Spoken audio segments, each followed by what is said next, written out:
24 के अंदर बड़े चेहरों को दिखाया जा रहा है। उसके अंदर नीतीश कुमार का चेहरा भी है, उसमें नरेंद्र मोदी का चेहरा भी है, उसमें ममता बनर्जी का भी चेहरा है, उसके अंदर राहुल गांधी का भी है और तमाम नेताओं के चेहरे हैं। लेकिन ये वो चेहरे मैंने बताए हैं जो सबसे ज़्यादा सुर्खियों पर हैं। क्या लगता है 2024 के अंदर कौन सा चेहरा पहुँच पाएगा सत्ता तक, कौन होगा सत्ता का हुक्मरान, वह हमें बताएँ। देखिए, ये तो 24 के पहले स्पेकुलेट करना बहुत घातक है जी।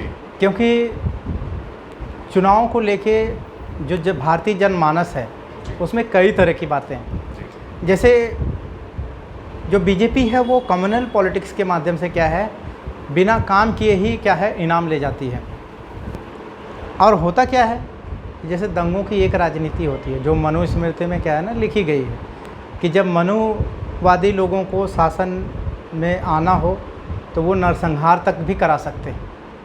तो नरसंहार का आजकल रूप बदल गया है, उसको कम्युनल क्या है वायलेंस का नाम लोग देते हैं। अब पिछले चुनाव के पहले आपने देखा होगा कि लोग आरोप लगाते हैं कि भाई जम्मू कश्मीर में जो हमारे सैनिक मारे गए, तो वो भी एक आरोप लगता है कि वो क्यों उसी चुनाव के समय ही मारे गए। दूसरी चीज़, तो पूरे देश में कहीं ना कहीं दंगे हो रहे हैं और माइनॉरिटी का ये स्वभाव है कि उसकी जो पहली ज़रूरत है ना वो सिक्योरिटी है। उसको कौन है जो उसको बीजेपी के कम्युनल वायलेंस से बचा सकता है, तो वो उसको चूज करती है। तो कहीं ना कहीं जो बीजेपी है वो ये कोशिश कर रही है कि वो कम्युनल पॉलिटिक्स को कम्युनलाइज करके वो सारे जो हिंदुओं का वोट ले जाए। और कांग्रेस ये चाह रही है कि जब बीजेपी कम्युनलाइज करेगी लोगों को तो खास करके मुस्लिम माइनॉरिटी का वोट उसके पास रहेगा। वैसे में वो कोशिश करेगी कि अगर दलित उसके पास आ जाए तो वो भी फिर सत्ता तक पहुंच सकती है। तो ये इनके पॉलिटिकल क्या है गेम है। ये इस गेम प्लान के माध्यम से 2024 की सत्ता हासिल करना चाहते हैं। लेकिन तीसरा विकल्प भी है, अगर लोग खुले दिमाग से अगर देखें तो देश को बहुत लंबे समय तक कांग्रेस ने रूल किया है और कांग्रेस ने रूल किया है, ठीक है, बहुत सारी अच्छी बुरी बातें रही हैं, लेकिन अब कांग्रेस के अगेंस्ट ही हम बीजेपी को क्या है लेके आए हैं। और अगर हम फिर से कांग्रेस को लेके आते हैं तो हमें फिर कांग्रेस को दोष नहीं देना चाहिए कि गलत नीति कांग्रेस बनाती है। इसका मतलब है कि हम गलत नीति चाहते हैं कि हमारे खिलाफ कम्युनल पॉलिटिक्स की जाए, हमारे खिलाफ हमारे हक हुकूक लूटे जाएँ, संविधान का वायलेशन किया जाए। इसका मतलब हम खुद जिम्मेदार हैं।